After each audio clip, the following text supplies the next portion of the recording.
Welcome to the Transform Sales Podcast, where forward-thinking business leaders come to share their experiences and ideas, learn from each other, and amplify their results together. Hey guys, Amir Reiter here with the Transform Sales Podcast. I have my guest, CEO and founder of supervirtual.com, Andrew David. Andrew, pleasure having you on the show today. Hey, thanks a lot, Amir. Appreciate it. Yeah, man. Where are you calling in from there? You know, we got a global marketplace of sales agencies spread out everywhere. Where are you based? So I'm based in Europe at the moment. Our company's actually based over in the States, though. That's where my business partner is also in Louisville, Kentucky.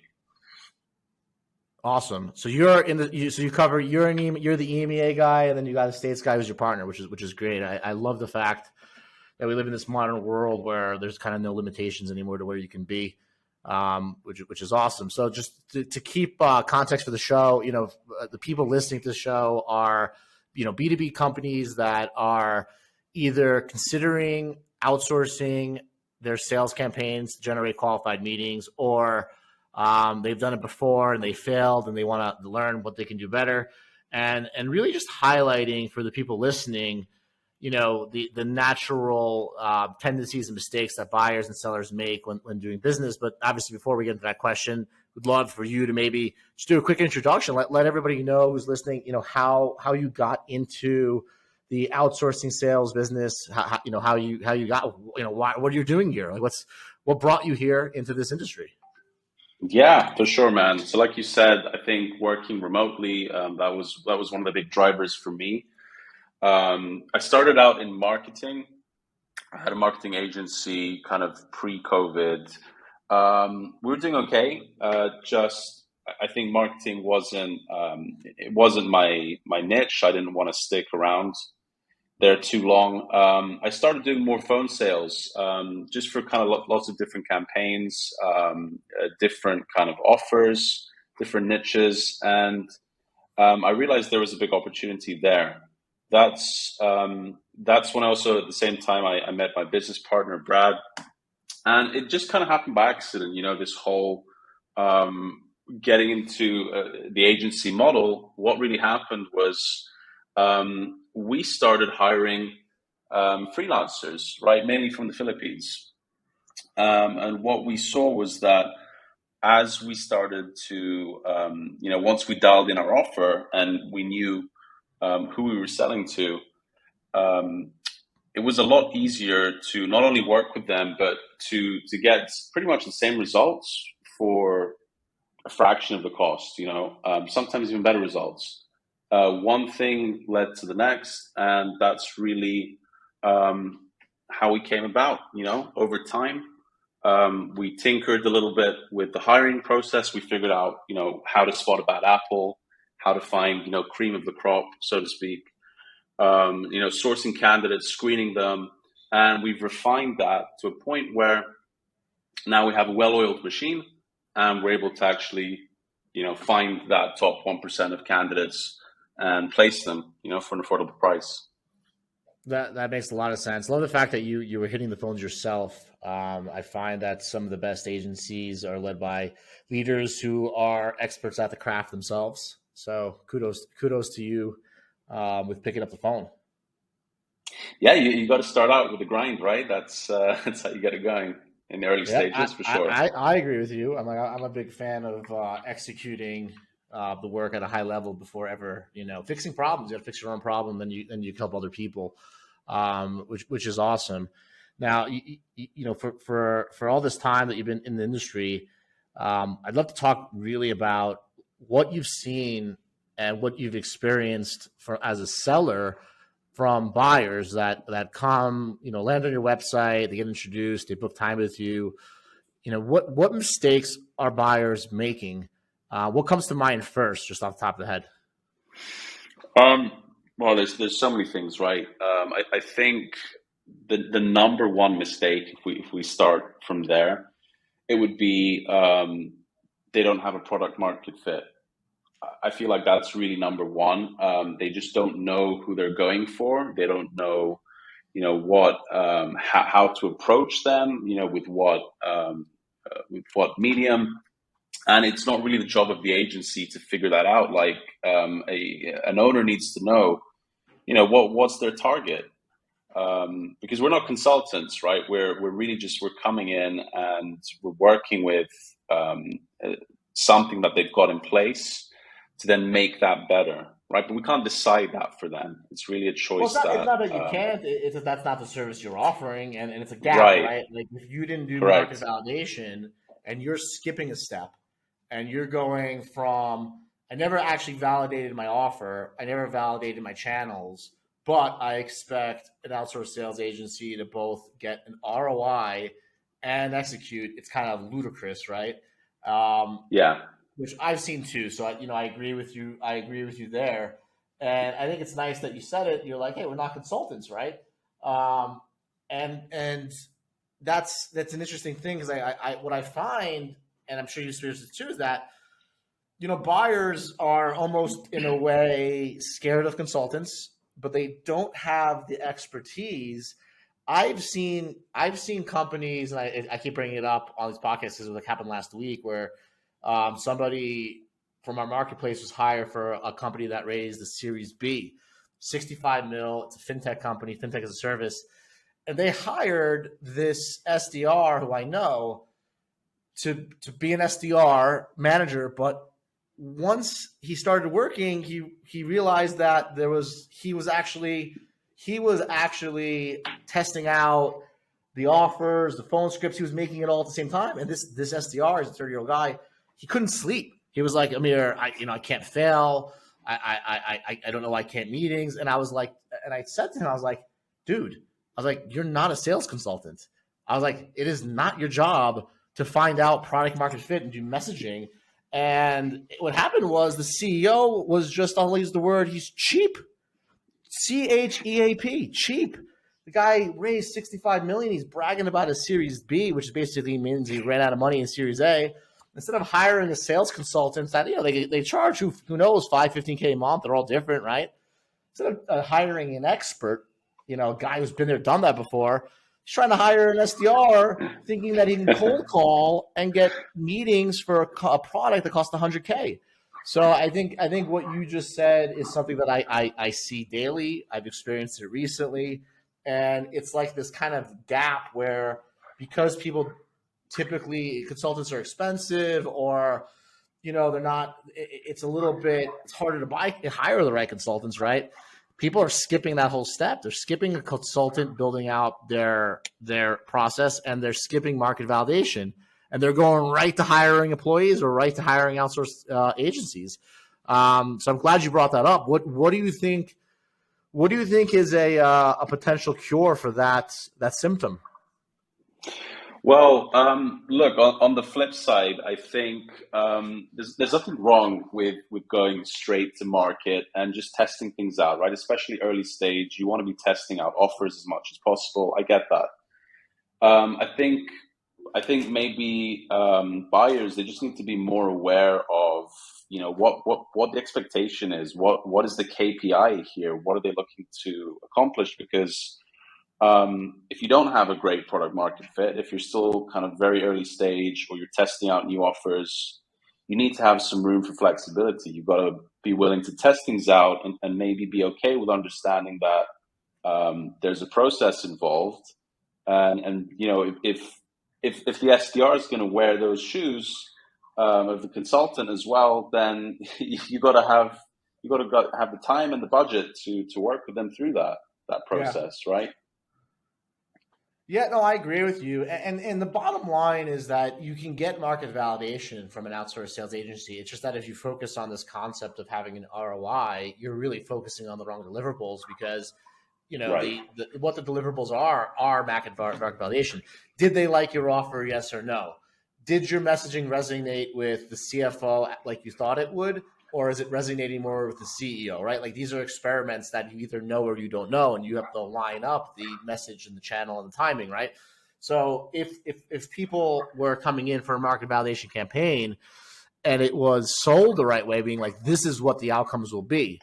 And if we are correct with our assumptions, if we're correct that this offer is going to resonate with so-and-so and that this, and then there could be an ROI. on the actions. But if there's not, then the information that you get is valuable because now you're able to make adjustments before scaling, right? Like who wants to hire more sales reps and hire more outsourced sales companies on a process that doesn't work or is not efficient, right? That's it. Yeah, I mean, you need to have a proven sales process in place. I think you've got to have some kind of a goal in place as well. Like, what's the deliverable? There needs to be clear expectations, because I think a lot of people, they approach us and I don't know, they're expecting miracles maybe, which is fine. Polite. But again, you're being polite, right? Miracles, definitely. So this is the thing, you know, we really got to dial in on the expectations and you know, really the timeline as well of what you're trying to get done. Do you think it's also kind of part of like this instantaneous gratification culture that we live in, where it's like you can literally just connect with anyone across the world and buy goods and services? So it's kind of like everybody is uncomfortable talking about market validation because it's not sexy. And it's like not sexy to be like, hey, we're going to try these things and it might not work and we're going to make adjustments. And it's much sexier to be like, yeah, we're going to get you 15 meetings. We're going to make you a lot of money. And like people are just after that shiny object because they're not patient and our culture just lacks patience. For sure. That adds to it. I think it's an easy it's an easy way to just think that, you know, you can hire someone and fix all your problems, right? But a lot of these companies, they don't realize that it's kind of like tip of the iceberg, right?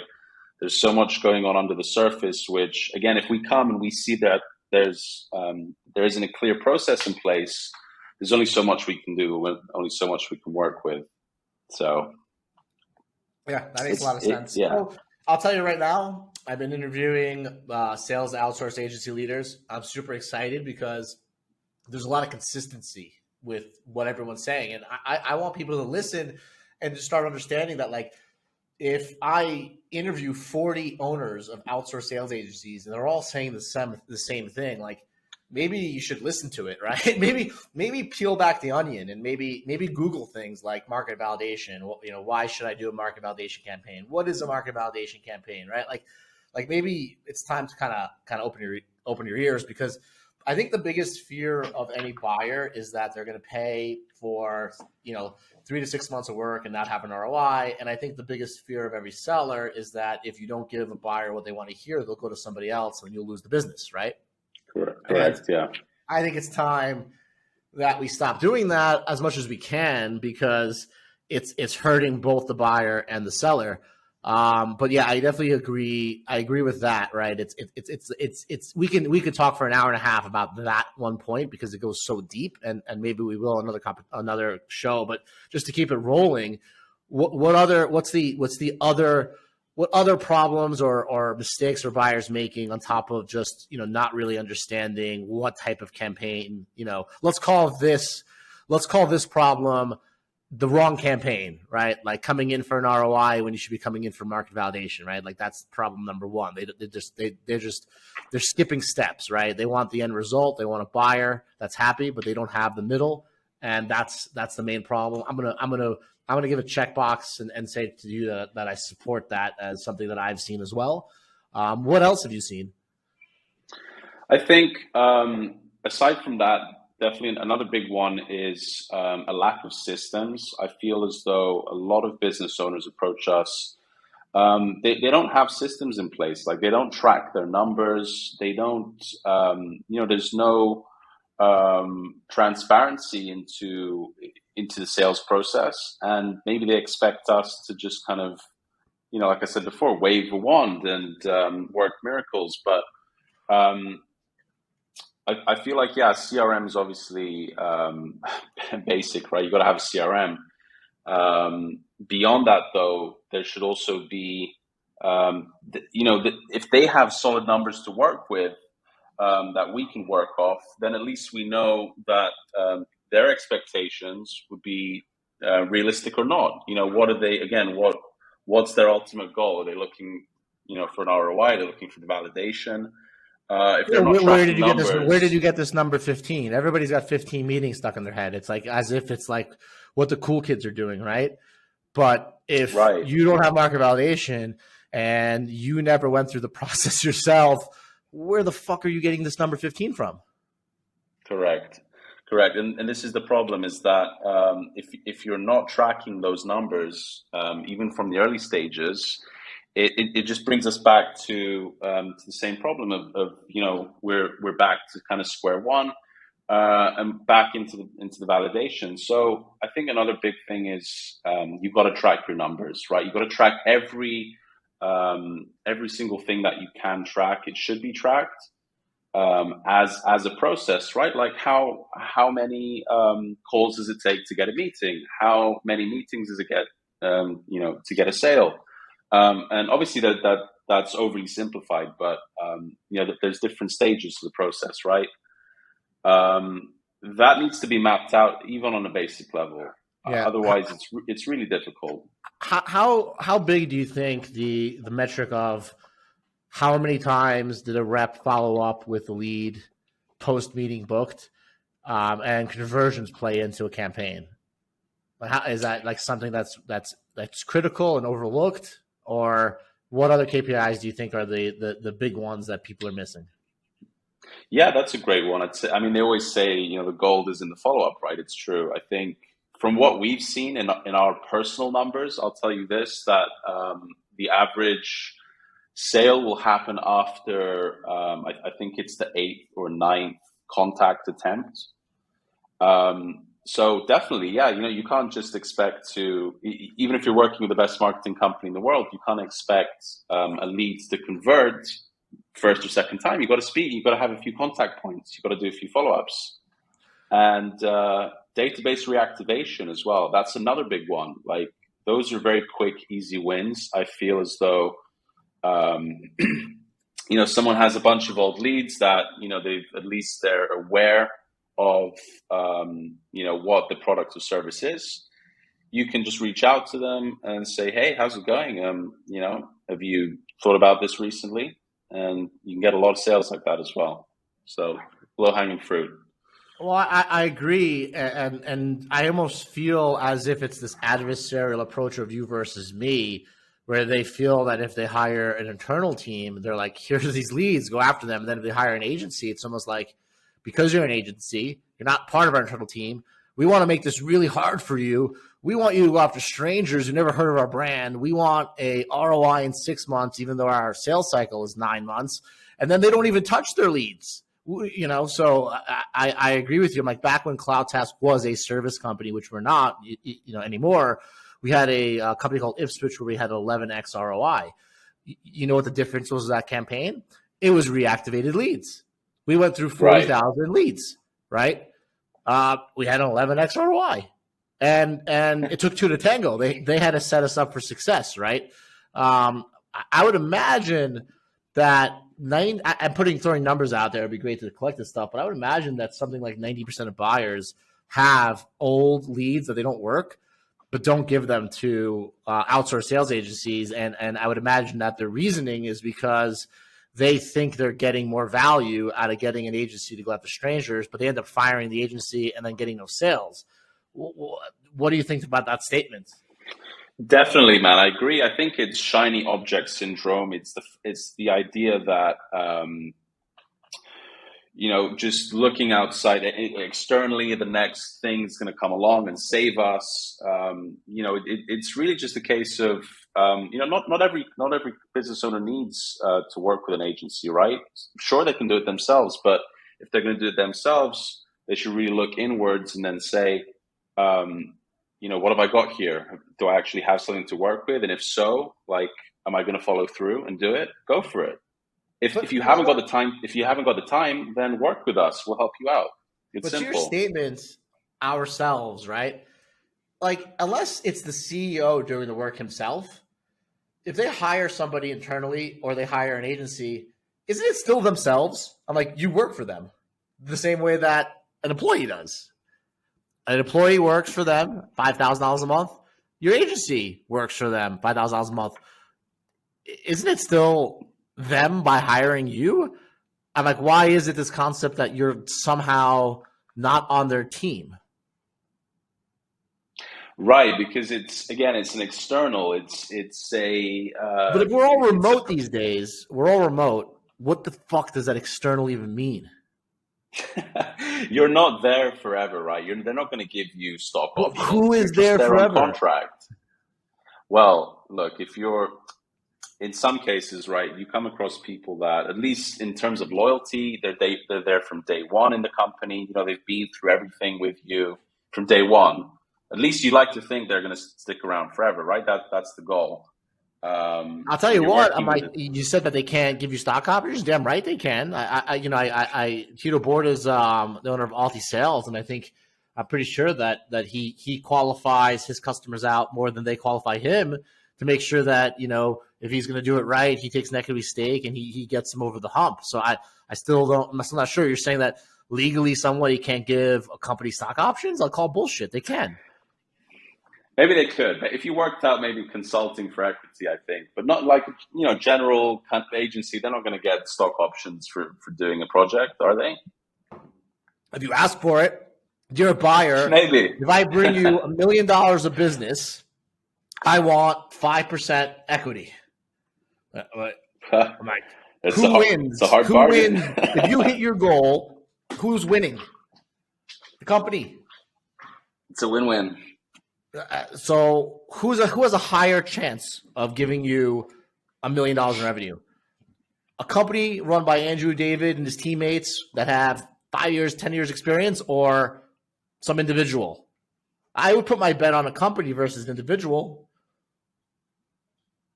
100%. 100%. Yeah, because you got the systems there, right? Once you have the machine and it's running, you just it's kind of clockwork, right? So you got to start asking for equity, Andrew. Right, probably. I've been thinking about it. It's a big thing. I've been watching these guys like Roland Fraser. I don't know if you've heard of him, and there's some other ones as well, like Hormozy. Like these guys are great. Hormozy, I love in a good way. He's got a great energy. What's the other guy you mentioned? I'm pulling up now. And then there's Roland Fraser. He's really big on the whole consulting for equity thing. So there's that too. Obviously, it's a different kettle of fish there, right? But I think just generally, when it comes down to it, like you said, working remote, the whole external internal thing. If someone's happy with an SDR that we place, in most cases they'll stick with them forever, as long as it goes both ways, right? What we do as a company, we actually, beyond, the screening, the recruiting phase, we actually set up group interviews. So that way, we try to get them set up on a personal level as well, not just in terms of results, so that they feel good about working together as well. Because it's very much that thing of like, working with an external agency, it's alien, something foreign to me. So that's why we get them set up in that way. And in most cases, it works out well. Like they work together long term on various projects. Yeah, that makes a lot of sense. So all right, we got down packed what mistakes people are doing. Tell me about your best buyer. Who's the buyer that comes to you and you're just like, great, this is going to be easy to work with. The client's going to be happy. We're going to be happy. We're going to be together for 5 years. What do they look like? Are they a B2B software or service? Let's start there. Yeah. So in most cases, we've worked with everyone. I think really our best client, I would say, is in real estate. Purely real estate. I know that. Yeah. I have so many buyers in real estate. Yeah, real estate brokers, real estate agents. They have to be established, though, right? We don't work with rookie people up and coming purely because they just don't have the budget. They don't have the experience. And again, they're expecting us to work miracles. So we like I was saying before, we work with people that they know their numbers. They have the systems in place. They have their own well-oiled machine. We're coming in and we're supercharging that, right? We're putting in, we're throwing down the oil or whatever it is. what it pretty much looks like is, in terms of the campaign, it's either ongoing or it's short burst, reactivation campaigns. It's cold calling to homeowners. Super straightforward. And because it's such a big industry and such a great industry, never mind what's happening now with the recession coming up and the interest rates and all that good stuff. But it's still an evergreen industry. There's still always money to be made, and there's so much talent out there. It makes it really easy for us to to do our job, which is basically finding the best talent out there, screening them out, getting the top 1% of the people that are out there, and setting up interviews, and then helping them to be successful, for long term as well, as part of the team. Yep, that makes a lot of sense to me. I like that. I like your focus in that area. It's good for us to know because we want to bring you that. We want to bring you that focus, that customer profile. That 80% of your revenue comes from 20% of your buyers. I forgot the rule called. It's always that existing rule. So it's good to hear you say that. And where can they find you? I mean, like if somebody wants to reach out to you, what's the easiest way to connect with you? Let's say I'm a real estate company, I'm established, right? And I want to get some revenue going. I got market validation. I'm not in the need for a consultant, and I'm looking for a long-term relationship with somebody who can deliver. And Super Virtuals is the go-to. Where can they find you, Andrew? Supervirtuals.com. That's us. Or send me an email. Hey, Andrew@supervirtuals.com. Awesome, man. You have no TikTok, no Instagram, nothing like that? No, Twitter? We do. We're also no, I'm not too active on the socials, but we're getting them up and running. We are. Yeah, no, I'm pushing more on those channels. Only business. In fact, the two guys that you mentioned, I pulled up, and you would believe that. Guess how many followers your boy Roland Frazier has on TikTok? A lot, for sure. 29,000.2. Yeah. Control 24 businesses, 3 million to 4 billion. I teach how to build, grow, and sell 7 figures. That's your man Roland. So he's out there. He's out there on the channels. Andrew, you're the man. I appreciate it. You jumping on the show. It's been a blast working with you guys. And I thank you again for contributing to helping buyers not make some of these mistakes. And I hope people listening here, if you're a real estate company and you're looking to outsource your lead generation, your sales, give Roland and Super Virtuals a call. Yeah, 100%, man. Appreciate it. All right, dude. Next time we get cameras on, okay? Anytime. All right. All right, guys. This is the Transform Sales Podcast. Amir Reiter signing off.